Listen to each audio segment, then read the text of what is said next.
Okay. Good morning, friends, and today's we are going to discuss about the new topic that is a circulatory system. यामध्ये आपल्याला evolution of the heart बघायचं आहे. आता जेव्हा आपण circulatory सिस्टीमचा विचार करतो याच्या अगोदर अनेक सिस्टीमचा आपण विचार केला होता, डिस्कस केला होता. इंटेग्युमेंटरी सिस्टीम आपण बघितली, त्यामध्ये इंटेग्युमेंटचा रोल काय असतो आणि त्याच्या वेगवेगळ्या डेरिव्हेटिव्ह काय आहेत की जेणेकरून त्या प्रोटेक्ट करतात किंवा वेगवेगळे बिहेवियर पॅटर्न्स त्याचे तयार होत असतात की जेणेकरून रिप्रोडक्शनसाठी फूड कॅप्चरिंगसाठी ते जास्त महत्वाचे असते किंवा वॉकिंगसाठी सुद्धा. त्यानंतर आपण बघितलं की दॅट डायजेस्टिव्ह सिस्टीम, त्यामध्ये डायजेस्टिव्ह सिस्टीम त्याचा महत्वाचा रोल काय होता तर डायजेशन. त्याच्यामध्ये वेगवेगळ्या ॲनिमल्समध्ये डिव्हिजन कशी झाली एलिमेंटरी कॅनलची हे आपण बघितले, त्याचे फंक्शन्स आपण बघितले. नंतरचा जो युनिट जो होता रेस्पिरेटरी सिस्टीम, वेगवेगळ्या ॲनिमलमध्ये रेस्पिरेटरी ऑर्गन्स कसे असतात, कुठल्या प्रकारचे असतात, किती असतात हे आपण डिस्कस केलं. त्याचं फंक्शन कसं असेल, ॲक्वॅटिक मोड ऑफ लाईफ मध्ये फंक्शन कसं असेल किंवा टेरेस्ट्रियल किंवा एरियल मोड ऑफ लाईफ मध्ये फंक्शन कसं असेल हे आपण बघितले. इथे जी आहे circulatory system, it means that system which circulate the something. काय सर्क्युलेट करतंय? That blood which is circulated from one part of the body to the another, and that continues that process which is observed in the body. That blood which transported the food materials in the form of the nutrients, they transported the waste materials. काही animals मध्ये ते पूर्णपणे waste material किडनीशी related किंवा excretory system पर्यंत पोहोचवण्याचं काम करते. Hormones transport करण्याचं काम करते, हे आपल्याला सगळं माहिती आहे. पण ह्या सर्क्युलेटरी सिस्टीम मध्ये महत्वाचा रोल कोण प्ले करत असेल, or what are the organs which are associated to the circulatory system? The one is the heart.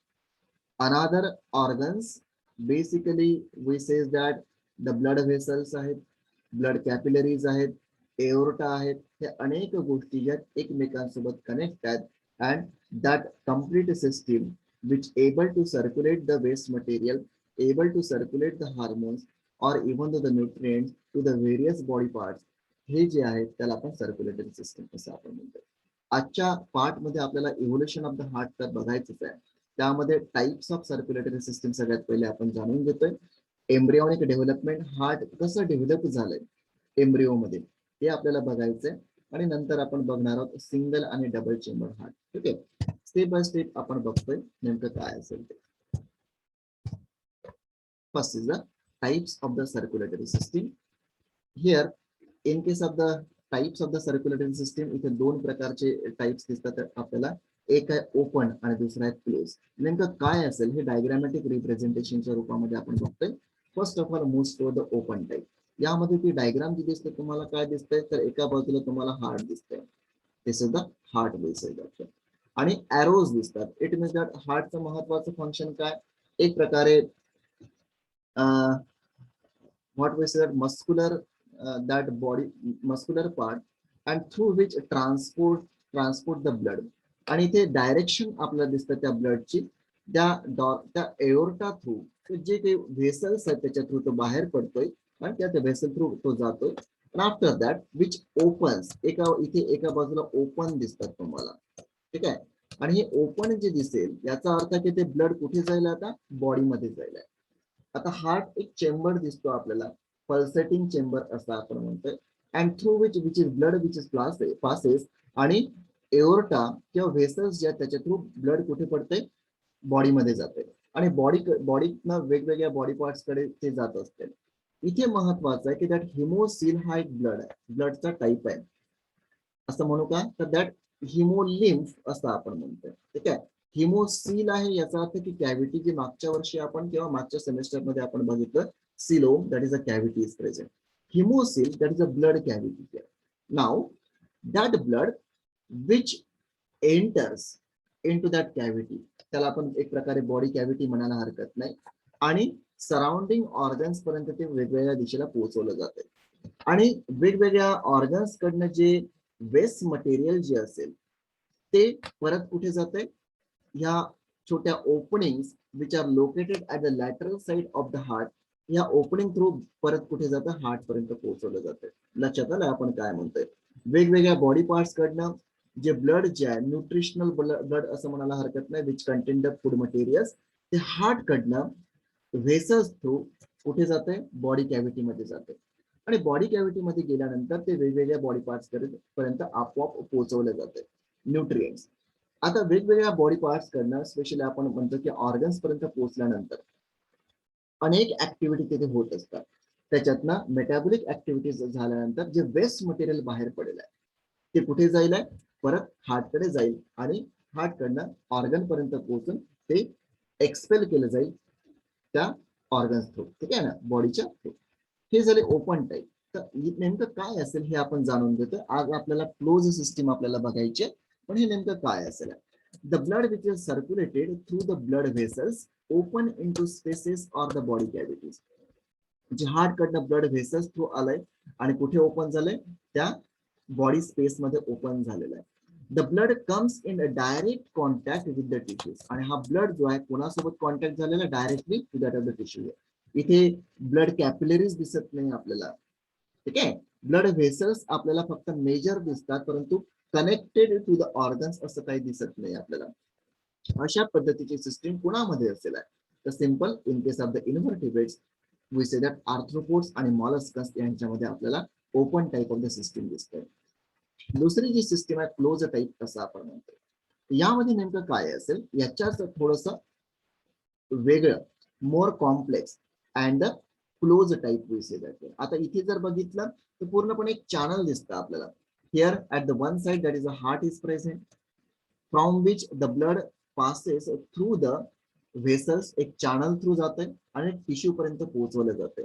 Tissue कडनं जे वेस्ट मटेरियल जे बाहेर पडेल आहे, ठीक आहे, ते चॅनल थ्रू कुठे पोहोचवलं जातं, हार्ट कडे पोहोचवलं जातं. It is a complete channel which is observe. आणि म्हणून चॅनल थ्रू जेव्हा ब्लड पास होत आहे त्याला आपण नाव देतो क्लोज टाइप. बघूया आपण काय असेल ते. That blood which always circulated through a close network of the blood vessel, जे आपल्याला डायग्राम मध्ये दिसतंय. The blood flows through capillaries connected by the arteries as well as the vein, and all that blood when transported from the heart up to the tissues which are connected by the arteries or even to the veins. राहील लक्षात तुमच्या. आता अशी system जी आहे ती कुणामध्ये आढळते, त्यात ॲनेलिडन्स, सिफॅलोपोड्स आणि कॉर्डेट्स. ॲनेलिडा म्हणजे कोण, that is a invertebrate one of the phylum. Cephalopods one of the class of the phylum Mollusca. And the Chordata आपल्याला माहिती आहे की जे आपल्याला खऱ्या अर्थाने व्हर्टिब्रेट्स कडे घेऊन जाते, त्या पद्धतीची क्लोज सिस्टीम आपल्याला बघायची आहे. समोर आपण बघतोय की that circulation is of two types. आता आपण म्हणतो की हार्ट कडनं ब्लड ट्रान्सपोर्ट होत आहे व्हेसल थ्रू, व्हेन्स थ्रू किंवा कॅपिलरीज थ्रू जात आहे आणि कुठे जात आहे, वेगवेगळ्या टिश्यू पार्ट्स कडे किंवा बॉडी पार्ट्स कडे जात असते. पण इथे सुद्धा सर्क्युलेशन हे दोन प्रकारचे आहेत, सिंगल आणि डबल. बघूया आपण आता खऱ्या अर्थाने आपण व्हर्टिब्रेट्स कडे वळतोय. Single circulation, that blood which passes only once through the heart during each complete circuit. बघा, ओनली वन्स, एकदाच ते एका वेळेस कुठे जात आहे, हार्ट कडनं पास होत आहे ड्युरिंग ईच कम्प्लीट सर्किट. एक कम्प्लीट सर्किट पूर्ण व्हायला फक्त एकदाच ते ब्लड कुठून जात आहे, हार्ट कडनं जात आहे. कुठल्या अॅनिमल्स मध्ये आपल्याला व्हर्टिब्रेटच्या आपल्याला दिसतंय, सायक्लोस्टोम्स आणि फिशेस मध्ये सिंगल सर्क्युलेशन आपल्याला दिसतंय. डायग्रामॅटिक रिप्रेझेंटेशन ते लक्षात येईल आपल्याला, ठीक आहे. आता हे जे सायक्लोस्टोम्स आणि फिशेस जे आहेत ते generally aquatic mode of life enjoy करतात, ते पाण्यामध्ये राहतात, ठीक आहे. आता पाण्यामध्ये असताना त्यांच्याकडे रेस्पिरेटरी ऑर्गन कुठला असेल, जे अगोदरच्या युनिटमध्ये आपण ऑब्झर्व केले, that respiratory organ in the form of the gills are present. Okay, आता that heart, this is the heart, and that heart where or through which the oxygenated म्हणायचं की डिऑक्सिजनेटेड म्हणायचं, तर हे आपल्याला ऑब्झर्व करायचं आहे, ठीक आहे. सगळ्यात पहिले हार्टच्या अगोदर आपण टिश्यू बद्दल बोलतोय. जे एरोज जे दाखवलेले आहेत इथे ब्ल्यू कलर आणि रेड कलरचे दाखवलेले आहेत. ते कुठलाही टिश्यू घेतला, अनेक टिश्यूज आहेत आणि ते प्रत्येक टिश्यू मध्ये वेगवेगळ्या मेटाबॉलिक ऍक्टिव्हिटीज होत असतात.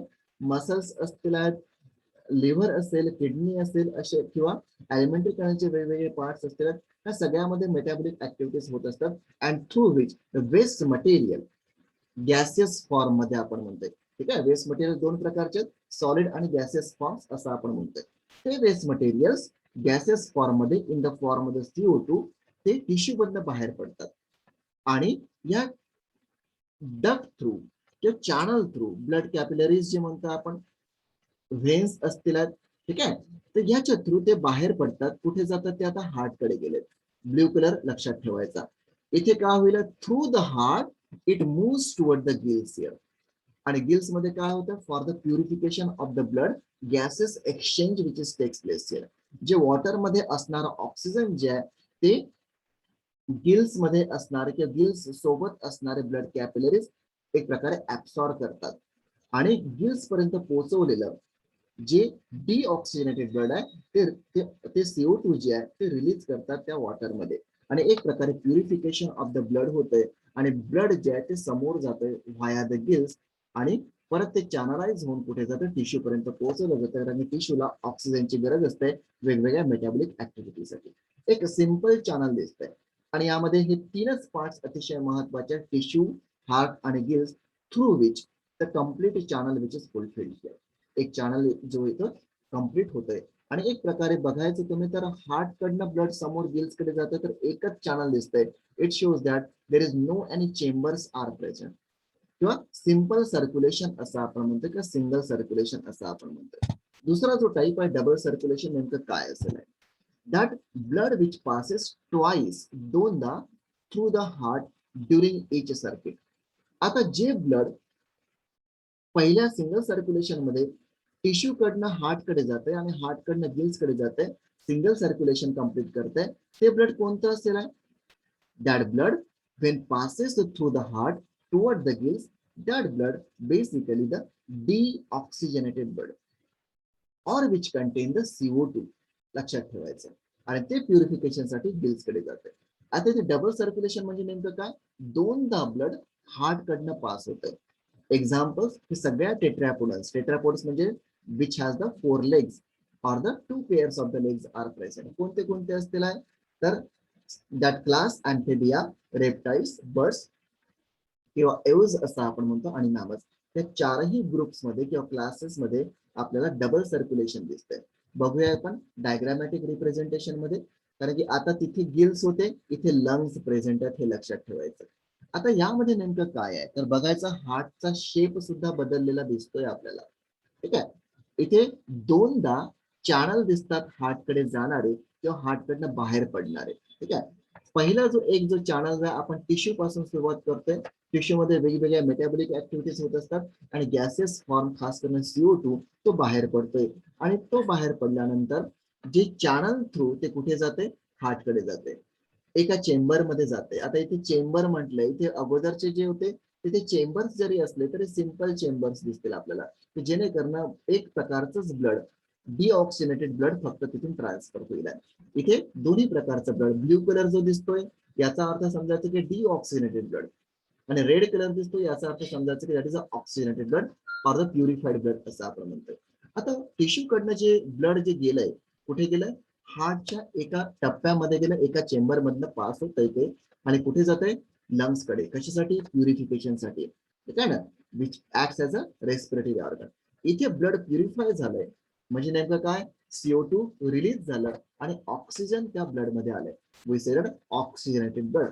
आणि oxygenated blood lungs through channelize होऊन कुठे जाते, ते परत ते हार्टकडे जात आहे, हार्टच्या खालच्या चेंबर्स कडे जात आहे आणि ते नंतर तिथून सर्क्युलेट होऊन वेगवेगळ्या बॉडी पार्ट्स कडे किंवा टिश्यू पर्यंत पोहोचवलं जात आहे for the various metabolic activities.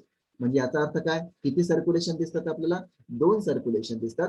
It shows that the 2 सर्क्युलेशन्स or 2 types of the blood, oxygenated and deoxygenated blood, which passes through the heart. One part for the purification toward the lung and one part for the providing the oxygen blood toward the various body parts of the tissues.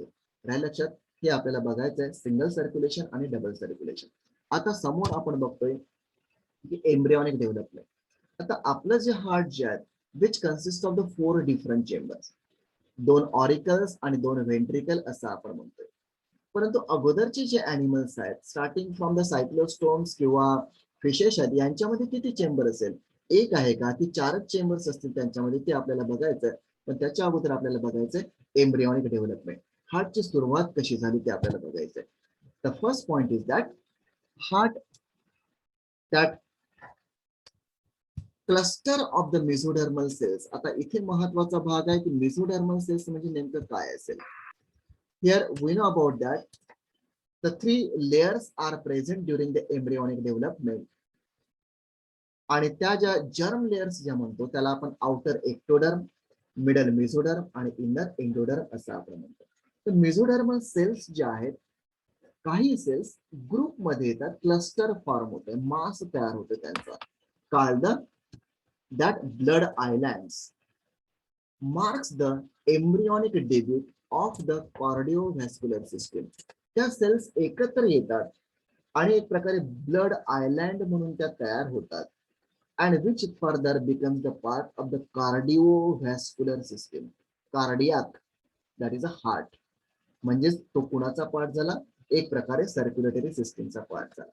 The next one is that blood islands aid both blood vessels and the blood cells, so they are involved in angiogenesis, that blood vessel formation, and hemopoiesis, that we say that blood cell formation.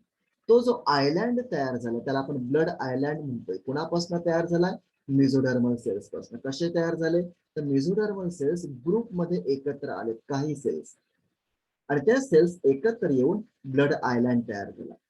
आणि blood island तयार झाल्यानंतर समोर काय होतं blood आयलँडचं, त्या cells divide होऊन blood cells तयार होतात, आणि काही जो तिथला ग्रुप जो आहे तो ब्लड व्हेसल्स सुद्धा तयार करतोय. ब्लड व्हेसल्स तयार होणे त्या प्रोसेसला आपण नाव देतोय अँजिओजेनेसिस असं आपण म्हणतोय, formation of the blood vessels. आणि ब्लड सेल्स तयार होतात, मग त्याला आरबीसीज, डब्ल्यूबीसीज जे म्हणतोय, प्लेटलेट्स म्हणतोय, हे ब्लड सेल्स फॉर्मेशन त्या प्रोसेसला आपण नाव देतोय हिमोपोएसिस असं आपण म्हणतो. ठीक आहे. नाव the next point is that blood islands merge, एकत्र येतात, forming a connected vascular network that links parts of the embryo to each other to supply the nutrients. ते एकमेकांशी कनेक्ट होतात, चॅनलाइज होतात आणि एम्ब्रियोला काय करतात, एक प्रकारे नरिशमेंट किंवा न्यूट्रिएंट्स प्रोव्हाइड करण्याचं काम करतात. ठीक आहे ना. आपण असं म्हणूया की एम्ब्रियो आहे जे बाळ गर्भामध्ये असणार आणि मातेशी एक प्रकारे जोडले जातंय थ्रू द अम्बिलिकल कॉर्ड, त्याला आपण नाळ असं आपण म्हणतो.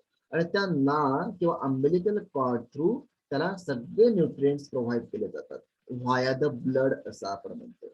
सगळ्या प्रकारचे न्यूट्रिएंट्स प्रोव्हाइड केले जातात, त्याच्याकडनं वेस्ट मटेरियल घेतले जातात. ठीक आहे. याचा अर्थ आहे की ती सुरुवात कुठून झाली, दॅट ब्लड आयलँड पासून सुरुवात झाली. ठीक आहे.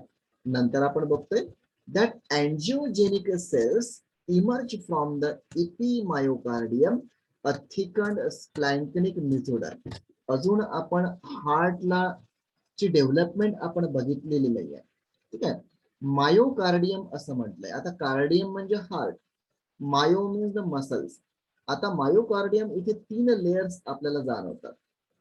एक आहे इपिमायोकार्डियम, दुसरा मेसो आणि तिसरा आहे एंडो. बघूया आपण. That angiogenic cells emerge from the epimyocardium, a thickened splanchnic mesoderm.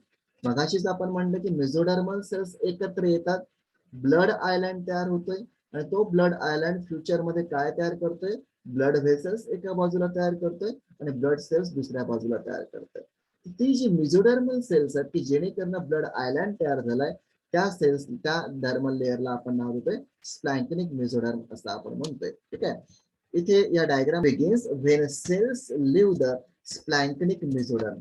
त्या सेल्स ज्या तयार झालेल्या असतील इथे, तर एक प्रकारे काय होत आहे, समोर जातात, सेपरेट होतात. ठीक आहे. To form the medial pair of endocardial tube, त्याला आपण काय नाव देतो, एंडोकार्डियल ट्यूब. लक्षात ठेवायचं आहे. ठीक आहे. इथे नाव देतं आपल्याला पेरिकार्डियल कॅव्हिटी दिसतंय.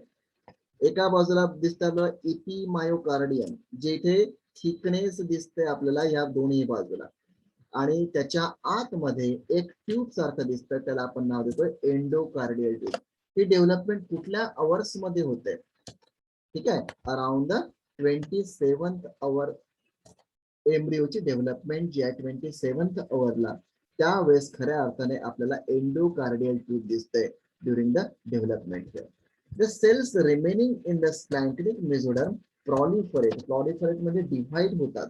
आता इथे एंडोकार्डियल ट्यूब इथे सुद्धा दिसतं तुम्हाला आणि इथे सुद्धा दॅट इज एंडोकार्डियल ट्यूब तुम्हाला दिसते, दोन्ही बाजूला दिसते तुम्हाला. ठीक आहे, आणि इथल्या ज्या सेल्स ज्या आहेत एक प्रकारे काय होतात, कंटिन्युअस डिव्हाइड होतात, producing a thicken lateral region the paired epimyocardium, जे बाहेरच्या बाजूला तुम्हाला दिसतंय epimyocardium. This is the layer is of the epimyocardium. The cells of endocardial tube and epimyocardium grows toward the midline and fuse into a single centrally located tubular heart here. आणि दोन्ही ज्या एका centre लेवलला इथे बघायचं, line of fusion of margin of anterior intestinal portal असं म्हटलं गेलेलं आहे. तर इथे एक प्रकारे अटॅच होतं ते.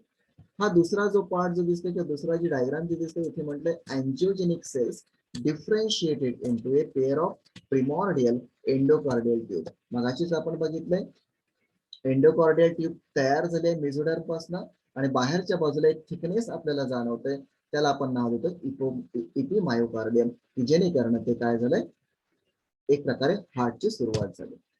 समोर आपण बघतोय की दॅट तिसरी जी डायग्राम जी आहे 27 तासानंतर 29 तासाला काय होईल आहे.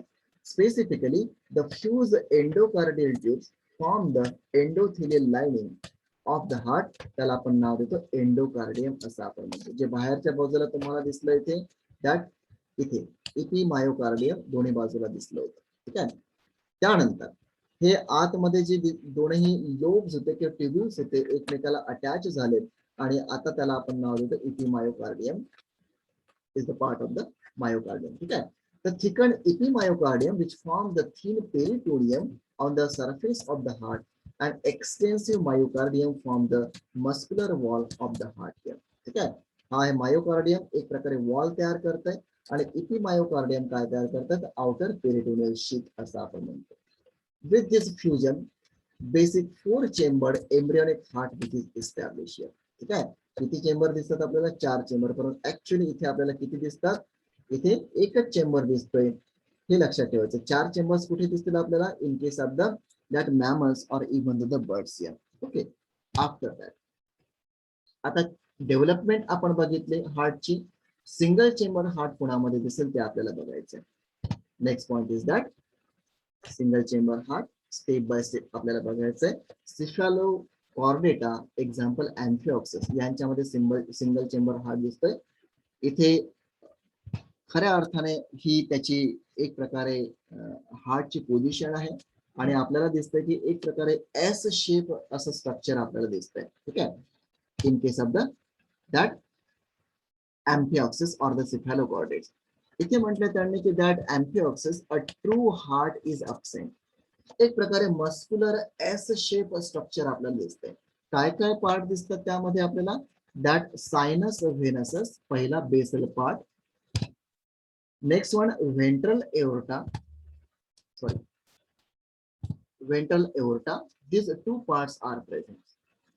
ब्लड कुठनं जाईल, ह्या सायनस व्हेनसस मधनं ब्लड एंटर होतंय collected from the various body parts.